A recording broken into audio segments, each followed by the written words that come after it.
Les gens disent, ne sais-tu pas que Dieu est un Dieu qui pardonne? Fais-le et demande pardon. C'est la dernière fois. Ah, mais si tu fais cela, tu le banalises. Or, ce dont il est question est une réalité complexe dans l'esprit, mais on la fait passer pour simple, comme si l'on disait, regarde-toi, pourquoi agis-tu ainsi? Es-tu naïf? Demande pardon à Dieu. N'est-ce pas lui qui t'a pardonné hier? T'es-tu pardonné toi-même? S'il a pardonné hier, il pardonnera demain, car Dieu est le même hier, aujourd'hui et éternellement. Le danger est le suivant. La chair vient pour réduire la qualité de la vie éternelle dans ton esprit. Le monde vient pour éteindre l'amour de Dieu qui est dans ton cœur. Le diable vient pour te prendre ton autorité dans le royaume. Quand un homme souscrit à la volonté de la chair, il perd la puissance de la vie éternelle, car la chair vient pour te dominer, au lieu que la vie de Dieu te domine. Tu deviens faible quant aux choses de la vie. Quand le monde arrive, il veut éteindre l'amour de Dieu dans ton cœur. Alors, tu commences à faire des compromis et à choisir le monde, et tu découvres que tu es mu par la luxure au lieu de l'amour. Quant au diable, il vient uniquement pour ton autorité. C'est pourquoi, sur la montagne de la tentation, il a dit à Jésus, « Prosterne-toi devant moi, et je te donnerai la gloire de la terre, car elle m'a été donnée. » Ainsi, quand il vint à Adam, c'était ses pouvoirs adamiques qu'il cherchait, car Adam était le Dieu de ce monde, celui à qui Dieu avait donné la domination sur ce règne. Le diable vint à Adam et lui retira son autorité dans le royaume. Adam a cru que c'était une question de fruits, mais ce n'était pas le cas. Chaque fois que le diable vient te tromper pour que tu fasses des compromis, ce qu'il fait, c'est qu'il te retire ton autorité dans le royaume. Le pardon est une vérité de bas niveau. Dieu te pardonnera. C'est vrai, mais c'est une vérité de bas niveau. La vraie vérité est que celui qui compromet restera un enfant. Et tant qu'il est un enfant, l'héritier n'est pas différent d'un serviteur. Il ne sera donc jamais seigneur. Un homme à qui Dieu devrait donner le pouvoir de gouverner une nation, lorsqu'il vient pleurer, Dieu le regarde et dit, « C'est effectivement ta saison, mais je ne peux pas te donner ce pouvoir, car tu n'as pas grandi. Quand tu aurais dû passer par le feu et être purifié, quand tu aurais dû passer par l'eau, le diable t'a fait une suggestion et tu as compromis. Oui, je te pardonne. Mais pour ce qui est du royaume, je ne peux pas te le remettre, car tu n'as pas grandi, tu n'as pas payé le prix pour atteindre la stature. Même si tu es pardonné, tu es un enfant pardonné. Mais ceux qui refuseront et suivront la volonté de Dieu, eux continueront de croître en rang. Souvent, ils diront, « Mais je suis venu à l'église avant ce frère. Pourquoi est-il maintenant l'assistant pasteur? Il a grandi. Je suis venu à Abuja avant cette personne. Pourquoi réussit-elle si bien? Elle a grandi. Toi, tu n'as pas grandi. Tu n'as jamais saisi les pouvoirs pour prendre le contrôle de la ville. Tu n'as pas manipulé le sceptre qui fait des hommes des rois et des seigneurs, car lorsque Dieu te préparait à exercer les pouvoirs des âges à venir, tu as choisi la voie du compromis. Tu as laissé le diable te tromper.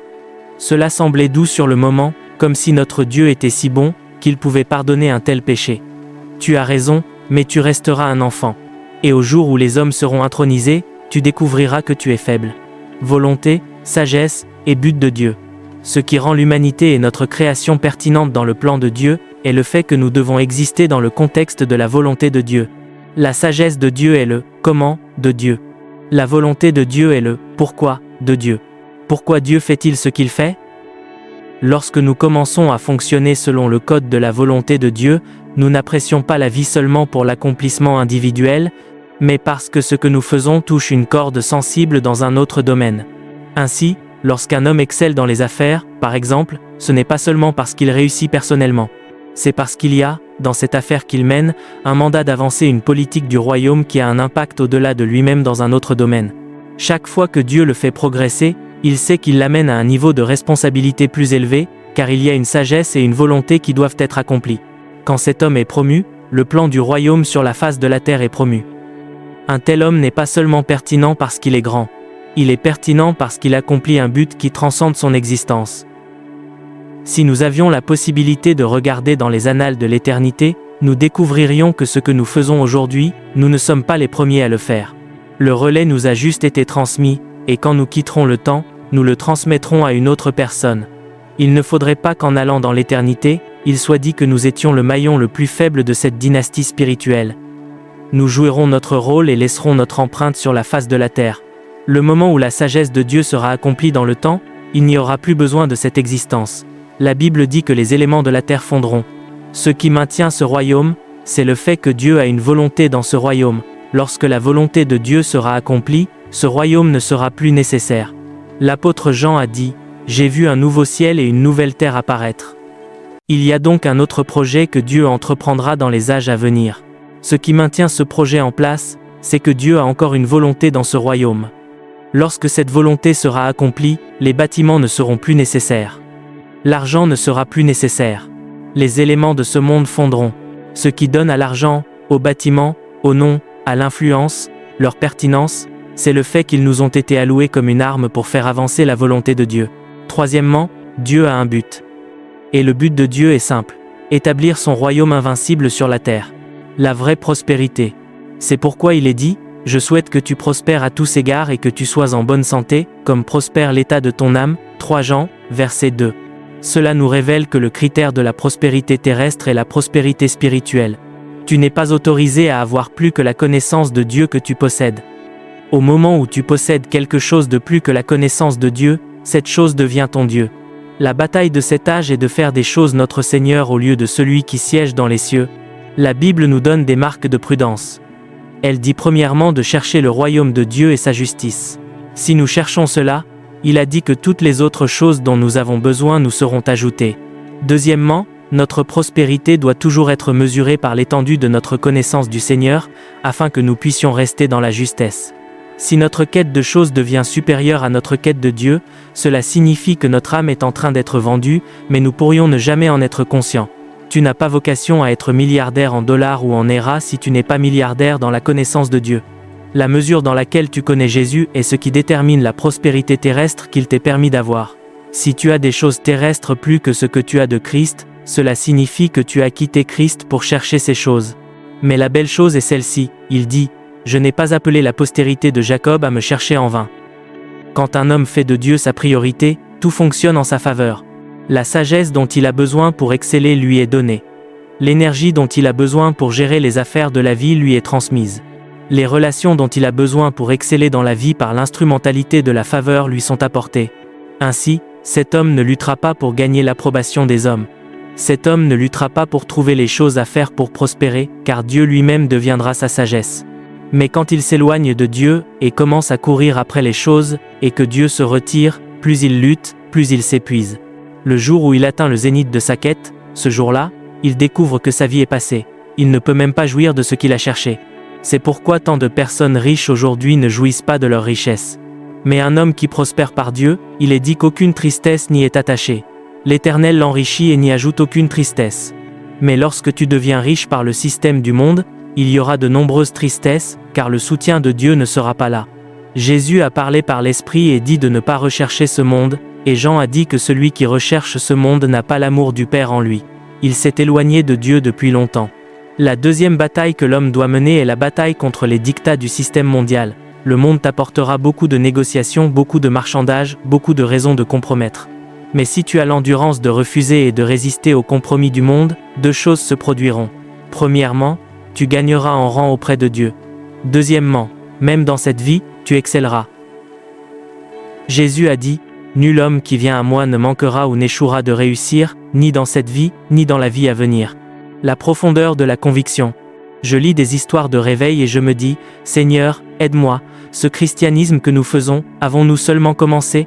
Des gens qui étaient si soumis à Dieu, ils étaient prêts à tout abandonner. Je lis l'histoire de la façon dont la Bible a été traduite de génération en génération. Il y avait de nombreuses familles qui, sachant que tu avais un exemplaire de la Bible, t'attachaient à un poteau et brûlaient ta famille en ta présence. Tu regardais ta famille brûler pour que tu leur donnes la Bible. Ces hommes disaient non, simplement parce qu'ils voulaient que la Bible continue d'exister. Le but était de brûler toutes les paroles restantes de Dieu, afin qu'une génération n'ait pas la parole de Dieu. Des hommes étaient prêts à sacrifier leur famille pour que la parole de Dieu soit transmise. Aujourd'hui, nous avons la Bible, nous la jetons sur le lit. Nous ne connaissons pas l'esprit du réveil, c'est un esprit de soumission absolue à Dieu. Je lis l'histoire de Perpétue et Félicité. Une femme et son esclave enceinte. On leur a donné le choix de renier Dieu ou d'être tuées. Elles ont dit non. On les a gardées en prison jusqu'à ce que Félicité accouche de son bébé, puis on les a amenées dans l'arène. Une femme qui venait d'accoucher, blessée de partout. Mais il y avait une conviction trop forte pour être changée. Elles ont été livrées à l'arène et déchirées par des bêtes sauvages. Ce sont ces choses qui ont alimenté la conviction de l'Église. L'église de la première heure n'était pas alimentée par des témoignages de « Dieu te bénisse ». Elle était alimentée par les morts des martyrs qui ont refusé de renier la foi. Ainsi, même face à la mort, ils ont tenu bon. C'est pourquoi, lorsque tu étudies l'histoire de l'Église, tu ne trouveras jamais de date de naissance. On ne trouve que des dates de décès, car leur mort était plus importante que leur naissance. Ils voulaient savoir, comment as-tu quitté ce monde? Quelle était la profondeur de ta conviction? Qu'as-tu été capable de supporter pour Dieu? Je lis l'histoire de Polycarpe, l'évêque de Smyrne, qui fut le disciple de Jean le Bien-Aimé. Il avait 86 ans lorsqu'ils sont venus l'enlever et on lui a dit qu'il pouvait s'échapper. Il a dit non. Il voulait laisser un témoignage à l'Église. Même s'il avait l'occasion de s'échapper, il est resté là. Lorsque ses geôliers sont arrivés, il leur a donné à manger. Quand ils ont fini, il les a suivis. Ils lui ont dit de renier Jésus. Il a dit, « Pendant 86 ans, mon maître a été bon envers moi. Comment puis-je le renier à cette heure ?» Le retour du pouvoir à l'Église. Quand tu entres sur le front économique, il y aura des hommes qui peuvent changer les choses. 4 hommes, 5 hommes se réuniront et diront, non, si le président ne retire pas ceci et cela, le marché sera fermé. Et s'il se retire du marché, le marché s'arrêtera. C'est alors que le pouvoir reviendra à l'Église. Des hommes qui peuvent parler dans le monde économique et mettre le gouvernement à rançon. Alors, quand nous aurons besoin que quelque chose change, nous n'aurons pas toujours besoin d'une pétition. Parfois, nous aurons besoin de réunions stratégiques. Pour changer les choses, tu appelleras 5 personnes, et quand ces 5 personnes arriveront, tu leur diras, le gouvernement ne veut pas faire cela. Je veux que vous mobilisiez votre secteur. Ils regarderont le pasteur. La raison est que le pasteur est un apôtre à l'autel. Eux aussi sont des apôtres, mais ils sont dans le marché. Lorsque ces 5 hommes se lèveront, ils iront voir le président et diront, avez-vous dit que cela ne devait pas arriver? Dès qu'il aura la preuve, même le président saura qu'il y a un problème. Est-ce ce que vous avez dit? J'ai entendu cela. D'accord, que faisons-nous? Nous vous conseillons de changer cela. Mais s'il ne le fait pas, vous n'aurez pas besoin d'hommes comme cela, car le président sait que si ces 5 hommes parlent, ils peuvent fermer le marché, et si le marché est fermé, l'économie s'effondrera. Et il sait que ces hommes ne sont pas dans le commerce juste pour réussir. Il sait que leur conviction est plus forte que l'argent qu'ils gagnent. Et il sait qu'à cause de leur conviction, ils peuvent faire beaucoup de choses. Il s'humiliera, tu entreras dans le couloir politique et tu sauras qu'il y a 30 sénateurs, qui, quand ils disent non, c'est non. Ils ne siègent pas là à cause de leur emplacement pour la séance plénière. Ils siègent là parce qu'ils veillent sur la porte. Tu n'auras pas un seul sénateur juste, tu en auras 30, 40, 50. Avant d'adopter toute loi, les sénateurs se réuniront sur l'autel et diront, laquelle notre Dieu approuve-t-il? Et quand ils se lèveront et parleront, tu le sauras. C'est ainsi qu'un royaume naît. Non seulement parce que l'Église peut parler en langue, mais parce que l'Église a des apôtres dans le marché, l'Église a des apôtres au gouvernement, l'Église a des apôtres dans le milieu universitaire. Mais cela n'arrivera pas tant qu'il n'y aura pas des hommes que le diable ne peut pas dicter. Ainsi, lorsque nous crions pour le réveil, nous crions pour l'émergence d'hommes dont le diable ne peut pas changer l'opinion, parce qu'ils connaissent la vérité par eux-mêmes. Même lorsque le pasteur lui-même se trompe, eux aussi connaissent les oracles de Dieu et diront au pasteur que cela n'est pas correct. Avec tout le respect que je vous dois, hier soir, le Saint-Esprit m'a parlé. Savez-vous, l'Esprit Saint parle-t-il aux sénateurs? Oui, c'est une saison de réveil. Un milliardaire viendra et te dira, le Saint-Esprit m'est apparu, ou, un ange du Seigneur m'est apparu. As-tu le temps de voir Dieu au point qu'un ange t'apparaisse? Car c'est la nouvelle race de politiciens qui se lèvera. C'est une lignée sans cupidité, dont la quête est Yahvé. Alors, tu sauras que même les hommes d'affaires de l'Église ne sont pas venus simplement pour entendre. Que Dieu vous bénisse. Ils sont aussi des intercesseurs. Ils savent comment se battre dans l'esprit, car les stratégies commerciales qu'ils possèdent, ils ne les ont pas eues seulement en étudiant l'économie. Ils les ont parce qu'ils peuvent voir les choses dans l'esprit. Ainsi, lorsque l'Église se rassemble, elle n'est plus un prédicateur et un peuple. Elle n'est plus un ministre et une congrégation. L'Église devient une congrégation d'une armée, où les lois sont votées et les législations sont modifiées. Cela n'arrivera pas tant qu'il n'y aura pas d'effusion. Quand l'effusion viendra, le pasteur n'aura pas besoin d'un service de guérison. Quand une personne malade entre eux, l'huissier à la porte suffit. Pourquoi portes-tu des béquilles? Apporte-les. Comment ça, les apporter? Je ne peux pas marcher. Non, tu peux marcher. Ce que j'ai, je te le donne. Lève-toi et marche. Ce n'est pas un service de guérison. Un huissier marche dans l'onction de guérison, c'est cela l'Église. Une Église qui est une forteresse invincible, mais cette Église ne naîtra pas tant que les hommes n'auront pas le pouvoir de dire non au diable. La troncature est la véritable nature de l'homme. Lorsque son royaume invisible sera établi sur la terre fonctionnera sur la fréquence de sa volonté et sur la fréquence de sa sagesse. Mais, comme nous l'avons vu, il y a eu de nombreuses troncatures. Comme je l'ai déjà mentionné, le serpent est venu dans le jardin pour tronquer le protocole. Et à cause de cette troncature, une opération étrangère a été introduite dans l'homme. L'homme a été créé pour fonctionner en alignement avec les fréquences du ciel. C'était une chose naturelle pour lui. Dès que Dieu entrait dans le jardin, l'homme le savait, car il gardait le pas avec Dieu. Tout ce que l'homme faisait sur terre était une photocopie de ce qui était au ciel.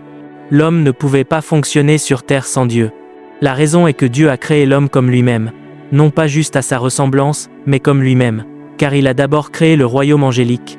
Après avoir fini de créer le royaume angélique, il a décidé de se reproduire et de se placer dans une autre dimension. Ainsi, quand il a dit « Faisons l'homme à notre image, selon notre ressemblance », c'était une tentative de recréer Dieu. Quand il a placé l'homme sur terre, l'homme devait reproduire tout ce qui se trouvait dans le royaume invisible. Mais, lorsque ce mal est entré dans le contexte, l'homme a été tronqué. Il ne pouvait plus avoir accès, il ne pouvait plus garder le pas avec Dieu, il ne savait plus ce que Dieu faisait. Savez-vous, avant la chute, l'homme s'est réveillé. Dieu l'avait fait dormir avant de créer la femme, car Dieu était en train de tester cet être qu'il avait créé. L'homme n'est pas vraiment décrit comme qui dans l'esprit, mais plutôt comme quoi. On peut décrire l'ange comme qui, mais quand on veut décrire l'homme, on ne peut pas le décrire complètement, car la description complète de l'homme, c'est Dieu. On appelle donc souvent l'homme, qu'est-ce que l'homme? On ne dit pas, qui est l'homme, dans l'esprit, mais, qu'est-ce que l'homme? Parce qu'un jour l'homme manifeste une dimension de Dieu, et le jour suivant, tu le regardes, il révèle une autre dimension. Et quand tu vérifies, les choses qu'il peut faire sont les choses que Dieu fait. La meilleure façon de le décrire est donc, qu'es-tu? Le jour où nous comprendrons ce projet, nous disparaîtrons d'ici. Le jour où tu comprendras qui est l'homme, tu marcheras dans le ciel comme Enoch. Tu découvriras que tu peux tout faire. Je l'ai dit, lorsque Dieu expérimentait ce projet, il a plongé l'homme dans le sommeil. Dieu s'est caché de l'homme et a créé la femme. Quand l'homme s'est réveillé, il a dit, « Tu seras appelée femme ». Dieu s'est dit, « Je pensais avoir caché ce projet. Mais tu ne peux rien cacher. » Même quand l'homme dormait, il savait que Dieu créait une femme. L'homme s'est réveillé. Il a dit, « Tu seras appelée femme ». Et il ne s'est pas arrêté là. Il a dit, « Parce que tu as été prise de l'homme ». Dieu a alors réalisé, « J'ai créé quelque chose de terrible ». Ainsi, lorsque le psalmiste a entendu la lamentation de Dieu dans l'esprit, il a dit, « Tu as été fait de manière terriblement dangereuse » Psaume 139, verset 14. C'était Dieu lui-même qui parlait, « Cet être que j'ai créé est une étrange créature. Maintenant, si tu sais cela, comment peux-tu échouer dans ton travail? Ton travail n'est qu'une répétition d'être un Dieu. Les projets n'échouent pas, tu ne fais que répéter, car Dieu veut que tu continues la création. Ce qu'il faisait, il te l'a remis. Je me suis arrêté au jardin d'Éden. Continue, tu ne peux pas échouer. Succéder est la nature de l'homme. Vois, nous n'échouons pas dans ce monde. Nous n'échouons pas, nous qui savons qui nous sommes. Tout ce que tu fais, tu es le meilleur. Tu ne pries pas pour le devenir, c'est qui tu es. C'est ainsi que tu as été créé. Tu as été créé comme le zénith de la création. Tu dois apprendre à échouer. C'est pourquoi le diable est venu enseigner à Adam comment échouer. Il a dit, « Mange de ce fruit, tu deviendras comme Dieu » Genèse 3, verset 5. Non, tu as été créé à l'image de Dieu. Il enseignait donc à l'homme comment échouer. L'homme doit apprendre à échouer pour pouvoir échouer. Mais réussir est sa nature. C'est ta nature. Quand tu réussis, tu n'es que toi-même. Quand tu échoues, tu n'es pas toi-même. C'est pourquoi tu te sens mal quand tu échoues, car cela n'est pas cohérent avec qui tu es. Dieu est celui qui était, qui est et qui vient. Il n'a pas besoin de nous pour être Dieu. Nous avons besoin de lui pour être humain. Parce qu'avant de créer quoi que ce soit, il existait et il était complet en lui-même. C'est pourquoi il est appelé Dieu en premier lieu, l'existant par soi-même, n'ayant besoin de rien pour être Dieu, mais Dieu par lui-même. Avant que Dieu ne commence le projet de la création, il était beaucoup d'autres choses. La création n'est qu'un des chapitres dans la compréhension de la personne appelée Dieu. Dans le lexique de l'esprit, la vie n'est pas le souffle. Jésus a dit, « La vie éternelle, c'est qu'ils te connaissent, toi, le seul vrai Dieu » Jean 17, verset 3. La raison est que la mesure dans laquelle tu connais Dieu est ce qui détermine la qualité de ton existence. Dans le programme de l'homme, dans le contexte du royaume visible, la dimension de Dieu allouée à l'homme à connaître est la dimension créatrice de Dieu. Il y a tellement d'autres aspects de Dieu dont nous ne pouvons pas avoir connaissance, car ils ne nous sont pas alloués. Mais tout ce que nous savons de Dieu est ce qu'il a révélé concernant son être en tant que créateur. La sagesse, le plan et l'énergie spirituelle. Dieu est créateur et beaucoup d'autres choses dont la création n'est pas consciente. Mais, en commençant à l'apprécier en tant que créateur, nous comprenons qu'il y a 3 lois qui régissent les dimensions de la création. La première loi est la loi de la sagesse de Dieu. Si nous voulons être fidèles au projet qu'il a en tête, nous devons fonctionner selon la sagesse qu'il libère pour exécuter ce projet. J'ai dit qu'il y a d'autres esprits qui veulent s'infiltrer dans le protocole de la création. Comme vous le voyez dans le jardin d'Éden, avant que Dieu n'achève le projet de l'homme, le serpent est venu et a interrompu. La raison pour laquelle l'homme est tombé est qu'il n'était pas conscient que, dans le royaume de Dieu, il y a d'autres esprits qui veulent aussi avoir un intérêt dans la création, et qui veulent compromettre le projet que Dieu était en train de bâtir. Imaginez si un ingénieur civil construisait une maison et qu'un ingénieur électricien arrivait sans suivre le plan et commençait juste à faire beaucoup de choses. Même si tu peux faire quelque chose, cela ne signifie pas que tu es autorisé à le faire, car il y a un plan directeur. La sagesse de Dieu est le plan directeur de la création. Mais parce que l'homme n'a pas compris qu'il existe un code de sagesse qui gouverne la création, il a permis au serpent d'introduire une sagesse étrangère qui a saboté le processus.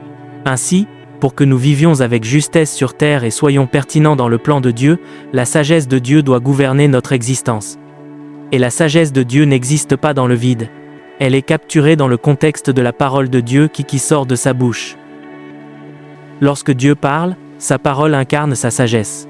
C'est pourquoi Dieu a dit, « Si tu es un homme, l'homme ne vivra pas de pain seulement, mais de toute parole qui procède de la bouche de Dieu. » Matthieu 4, verset 4.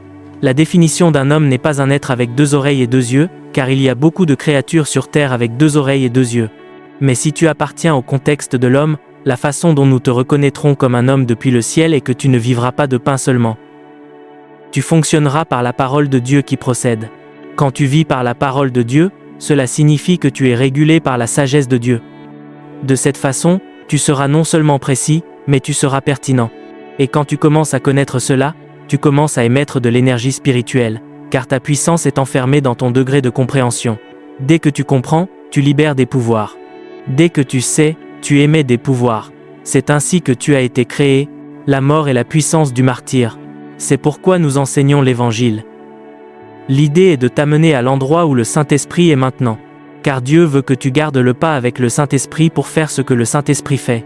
Et si tu fais ce que le Saint-Esprit fait, cela signifie que tu es comme le Saint-Esprit, car c'est ainsi que tu as été créé. Mais lorsque l'homme est tombé, une nouvelle loi lui a été introduite, la loi de la convoitise. Il est tombé du royaume de Dieu. Le Seigneur lui avait dit, « Le jour où tu mangeras de ce fruit, tu mourras certainement. » Genèse 2, verset 17. Ce qu'il voulait dire, c'est que l'homme serait séparé de la réalité de l'immortalité. Les pouvoirs de l'immortalité qui le régulaient seraient déconnectés de lui. L'homme ne saurait plus ce que Dieu fait. C'est le jugement qui est tombé sur Lucifer. C'est pourquoi Lucifer pose toujours des questions. Dieu a-t-il dit ? Il fut un temps où, en tant que chérubin dans le ciel, il marchait au milieu des charbons de feu. Il ne demandait à personne ce que Dieu disait. Il savait ce que Dieu disait. Mais maintenant, il ne sait plus. Il y a un fossé de connaissance car Dieu l'a jugé par l'ignorance et les ténèbres. Il est dit, si les princes de ce monde avaient connu, ils n'auraient pas crucifié le Seigneur de gloire. 1 Corinthiens, chapitre 2, verset 8. Il y a eu un manque de connaissance introduit. L'une des façons dont un être déchu est jugé est par l'introduction de l'équation de l'ignorance. Il est séparé de la connaissance. Il est séparé de la sagesse.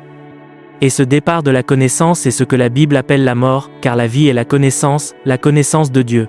L'homme n'a donc plus eu accès à la connaissance de Dieu. Il est tombé du royaume de la connaissance. Et au moment où il est tombé, tout en lui a commencé à décliner. Les disciples de Jésus avaient peur pour leur vie. Ils se sont cachés dans une chambre haute parce qu'ils ne voulaient pas mourir.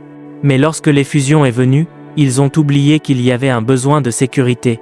Ils ont oublié qu'il y avait un besoin de survivre.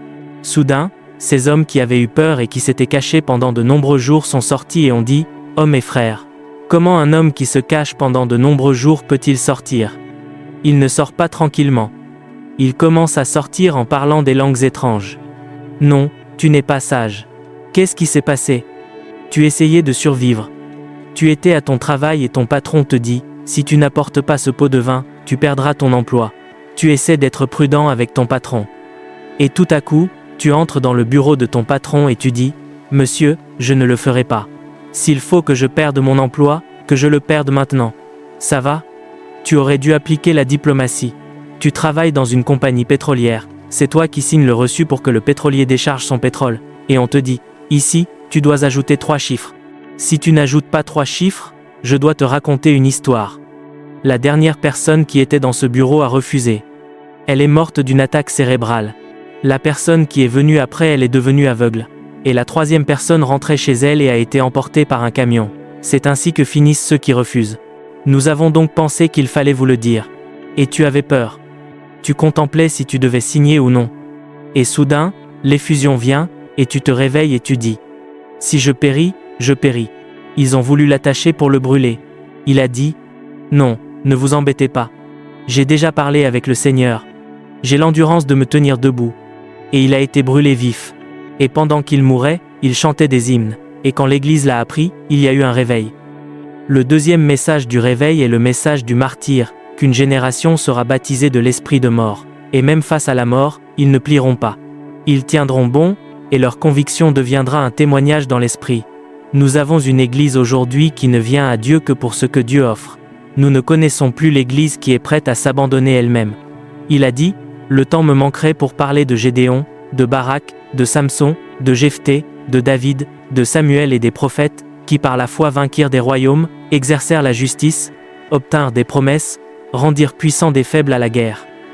Il a dit que, face à la délivrance, ils l'ont refusé, afin d'obtenir une meilleure résurrection. Il a dit que des femmes ont recouvré leur mort par la résurrection. Quelle était la puissance qui les régulait? C'était l'esprit du martyr. Jésus est venu. Il a dit, certains d'entre vous seront en prison pendant 10 jours, Apocalypse 2, verset 10. Il a dit, mais si vous ne reniez pas mon nom, je vous donnerai une couronne de vie. La puissance du réveil est la puissance sur la mort. Lorsque l'Église marche, elle ne se soucie pas de ce qui se trouve sur son chemin. Aucun ne rompra son rang. Ils peuvent marcher à travers le feu. Ils peuvent marcher à travers la mort. Leur témoignage restera le même. C'est toujours Jésus. Nous ne serons pas prudents pour vous répondre dans cette affaire. Vous pouvez rendre le feu 7 fois plus ardent. Nous ne nous prosternerons pas. Daniel 3, verset 18. Ô roi, nous ne nous prosternerons pas. Tu peux le rendre 7 fois plus ardent. Nous ne nous prosternerons pas. Et même pendant qu'ils étaient jetés à la mort, ils chantaient des louanges. Et soudain, le roi vit un 4e homme dans le feu. N'est-ce pas 3 hommes que nous avons jetés dans le feu? Comment se fait-il que j'en vois 4? Et il dit, le 4e ressemble au Fils du Très-Haut. Daniel 3, verset 25. Lorsque nous embrassons le martyr, alors l'effusion peut venir. Si notre évangile ne porte que sur ce que Dieu peut donner, alors nous ne sommes pas prêts pour le réveil, car il y a un endroit où ta vie te sera demandée. La quête de Dieu ne mène pas à la pauvreté. La quête de Dieu enrichit effectivement et n'y ajoute aucune douleur, Proverbes 10, verset 22. Le problème avec l'homme est qu'à cause de la chute, il y a de l'incertitude dans son âme. Alors il dit, et si je choisis le chemin de l'intégrité et que ça ne marche pas? Cette question d'incertitude est ce qui fait douter beaucoup d'hommes. Et ce que nous ne savons pas, c'est que chaque fois que nous faisons un compromis, ce n'est pas seulement le compromis. Notre compromis est un témoignage de manque de foi. Que nous ne faisons pas confiance à ce que Dieu a dit, que nous ne croyons pas en Dieu. Nous ne pouvons pas nous fier à Dieu. Mais la question est, peux-tu diriger tes propres pas?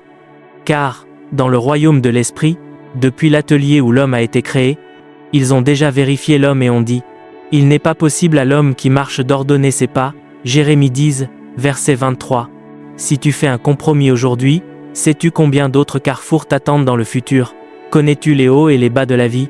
Connais-tu les vastes vicissitudes de la vie, si imprévisibles à cause de l'esprit qui participe au marais de l'existence humaine? Comment peux-tu choisir de te fier à toi-même pour un gain momentané? Cela signifie que le monde t'a maîtrisé. Mais quand le réveil vient, tu trouveras des hommes prêts à risquer leur tête, et ils n'obéissent pas à Dieu juste parce qu'il y a du succès en lui. Des hommes se lèveront pour dire, même si Dieu ne se manifeste pas, nous ne nous prosternerons pas.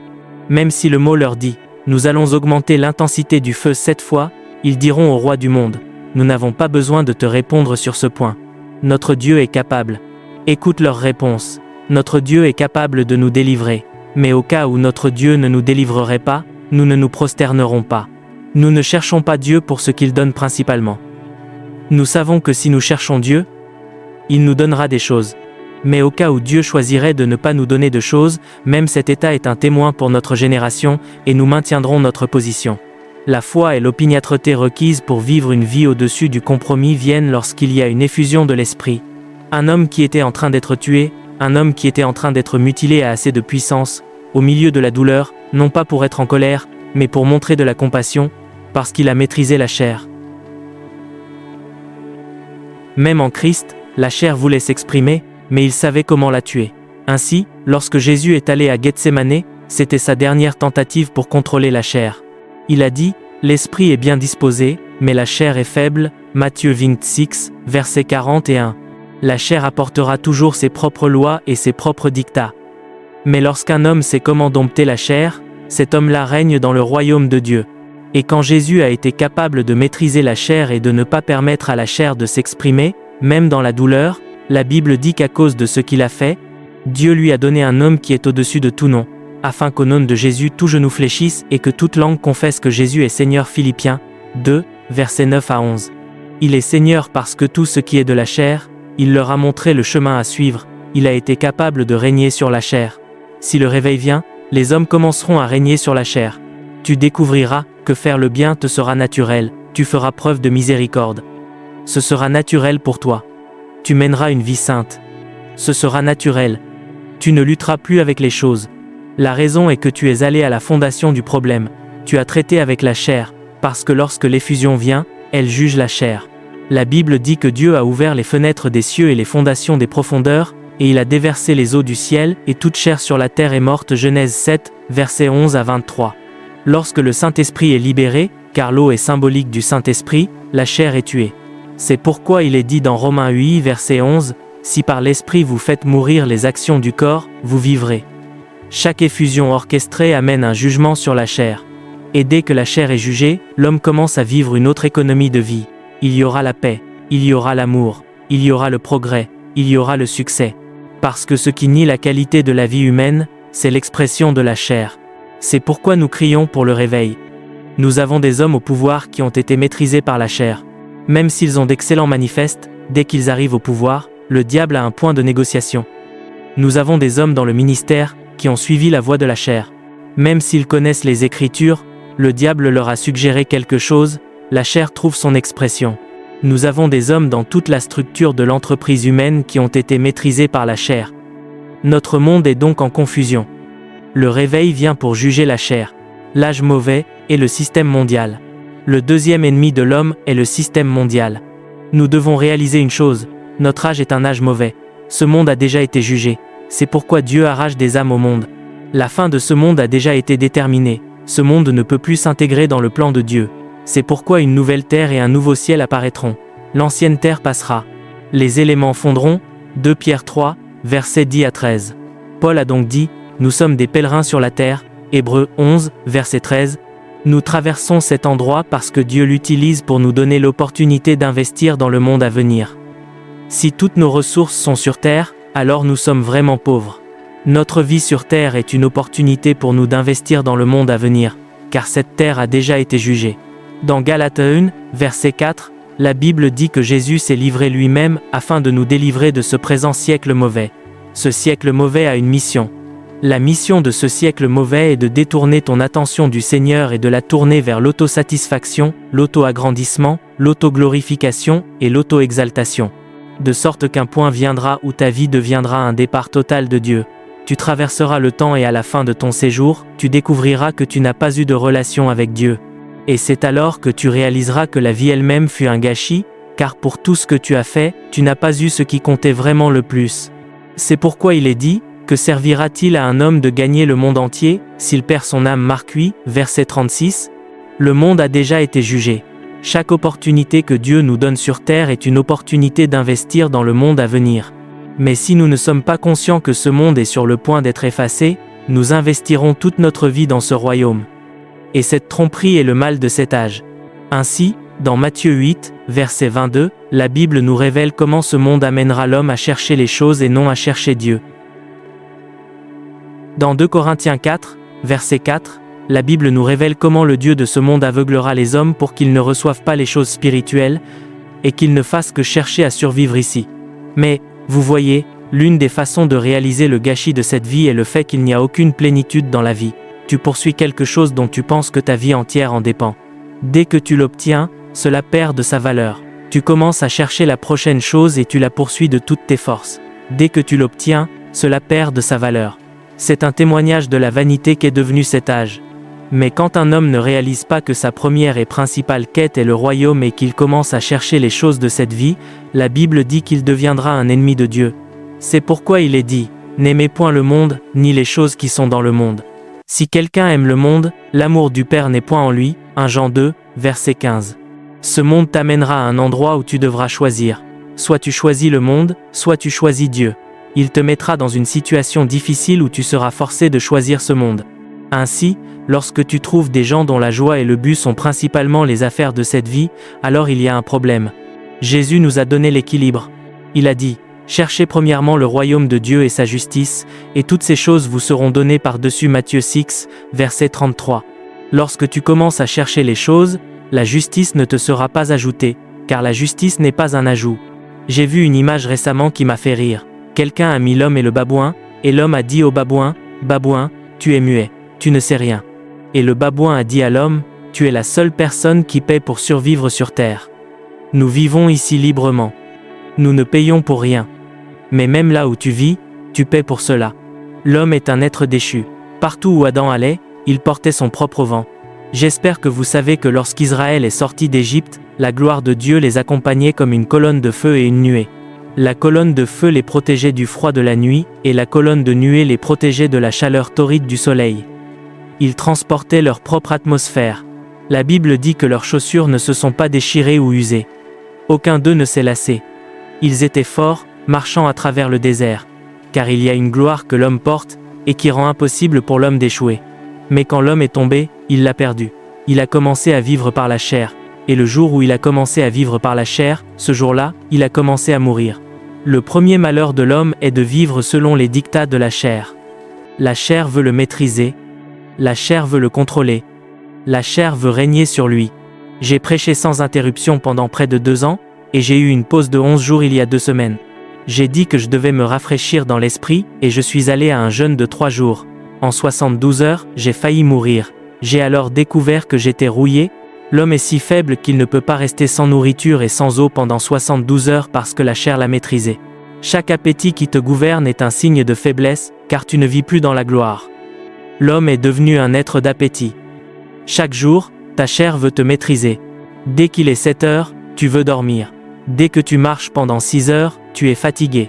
Tu veux te reposer. Tu es maîtrisé. C'est un signe que l'immortalité n'est plus le facteur régulateur de ton être. Mais il y a une dimension qui viendra sur l'homme, alors que nous traversons les portes du réveil, qui rendra impossible pour la chair de maîtriser l'homme. C'est là que des hommes comme Paul sont entrés. Il a dit, « 1 jour et demi, j'étais dans les profondeurs de Corinthiens 11, verset 25. L'homme était sous l'eau pendant 1 jour et demi. Il ne survivait pas grâce à l'atmosphère terrestre. Il pouvait vivre n'importe où. Il a dit, « J'ai appris à être dans l'abondance et à être dans le besoin. Je peux tout par Christ, qui me fortifie. » Philippiens 4, versets 12 et 13. Ainsi, quand l'homme était sous l'eau, il y a survécu. Le Dieu de ce monde veut aveugler les esprits des hommes, de sorte que les choses spirituelles ne signifient plus rien pour eux. Lorsque tu leur parles d'alliance, ils regardent cela et disent, « Non, ce n'est pas raisonnable. » C'est aussi simple que cela. Dieu dit, « Donne la dîme de tout. » Ils disent, « Non, je ne peux pas donner la dîme de 10 milliards. Pourquoi ? Pourquoi devrais-je faire ça ? Ce n'est pas raisonnable. Parce que le Dieu de ce monde viendra avec la sagesse. » Mais, voyez-vous, lorsque le Dieu de ce monde vous dit, « Fais ceci et deviens un Dieu », ce qu'il vous dit en réalité, c'est, « Fais ceci et cesse d'être un Dieu. » Parce que lorsqu'il a rencontré Adam et a dit, « Si tu manges de l'arbre du fruit, tu deviendras comme Dieu », Adam était déjà comme Dieu. Il enseignait en fait à Adam comment ne plus être un Dieu. Ainsi, lorsque le Dieu de ce monde vient, ce qu'il fait, c'est qu'il pervertit la sagesse de Dieu. Et si tu es déjà maîtrisé par ta chair et le système mondial, tu vas souscrire à la sagesse de ce monde. Tu vas souscrire à la sagesse de cet esprit, et avec le temps, tu deviendras obscurci. Et quand tu deviens obscurci, tu ne peux plus fonctionner dans le royaume où tu as été créé pour fonctionner. C'est pourquoi il est dit, vous êtes des dieux, parce que vous êtes les enfants du Très-Haut. Psaume 82, verset 6. Il a dit, mais vous tomberez comme un des princes. Psaume 82, verset 7. Pourquoi sont-ils tombés? Parce qu'ils ne savent pas. Ils ne comprennent pas non plus. Ils marchent dans les ténèbres. Ce que le Dieu de ce monde vient faire, c'est éteindre la lumière de Dieu et introduire une autre lumière. Cette lumière est appelée ténèbres. Il te fait sentir que sa sagesse est supérieure à la sagesse de Dieu. La vérité est qu'il n'a pas ton intérêt à cœur. Il a dit, le voleur ne vient que pour dérober, égorger et détruire. Jean 10, verset 10. Le diable n'a rien de bon pour toi. Même s'il le voulait, il n'y a rien de bon en lui. Même le fils du diable, il ne peut pas le favoriser. Car même s'il le voulait, il n'y a pas de bien en lui. Un homme qui n'a rien de bon pour toi, comment peut-il te conseiller? Même s'il est l'homme le plus sage, il n'y a aucun moyen qu'il puisse t'aider. Ce qu'il vient faire, c'est pervertir la sagesse de Dieu. Et puis, tu sors avec un homme. Il dit, ton avenir est entre les mains de ce type. Ne le perds pas. Pendant ce temps, ce type, dans les mains duquel est ton avenir, veut s'engager dans des relations sexuelles prénuptiales, mais ton avenir est entre ses mains. Et le diable te dira, il y a 3 autres femmes qui tronquent ce type et qui sont meilleures que toi. Je ne sais pas pourquoi il te suit encore, mais si j'étais toi, j'en profiterais, je le saisirais. Et puis, la plupart de nos guerriers, Déborahs, qui devraient se tenir comme des guerriers dans l'esprit, ont fait des compromis parce qu'ils ont écouté un autre esprit. Es-tu la seule personne à donner des pots de vin? Le chaos existe parce que la chair gouverne trop d'hommes. Ainsi, lorsque nous appelons au réveil, c'est une tentative de tenir la chair en échec.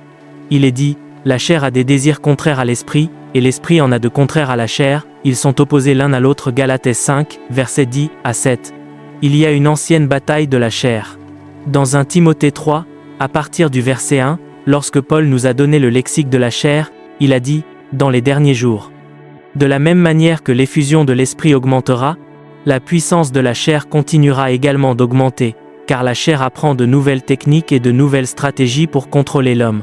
Et il a dit que beaucoup tomberont complètement dans les voies de la chair. Il a dit que les hommes seront vantards, ils seront orgueilleux, ils seront pleins d'eux-mêmes. Ils seront cupides. 2 Timothée 3, versets 1 à 5. Ainsi, lorsque tu vois la calamité, ce que tu cherches, c'est la chair. Dès que tu arrêtes la chair, beaucoup de choses s'arrêteront naturellement. Lorsque tu vois des familles se briser, ce n'est pas parce que l'homme a tort ou la femme a tort. C'est parce qu'on donne de la place à la chair. Lorsque tu trouves la chair et que tu la domptes, tout sera restauré. Parce que le chaos a été créé lorsque la chair a eu accès. Si tu peux piéger la chair, tu découvriras que rien n'est trop grand pour être pardonné. Et tu auras le pouvoir de pardonner, et de pardonner complètement. Lorsque nous traitons avec la chair, certaines des choses que les gens font, et qui déclenchent la calamité déclencheront la sympathie. Ainsi, lorsque tu verras quelqu'un faire certaines choses, au lieu d'être en colère, la compassion de Dieu montera en toi. Comment Jésus a-t-il pu, sur la croix, dans cette douleur, dire « Père, pardonne-leur, car ils ne savent pas ce qu'ils font ». Vous pouvez soutenir notre chaîne financièrement. Chers spectateurs, pour permettre à toute notre équipe de développer de nouveaux projets et d'améliorer la qualité de notre production, votre contribution est vitale.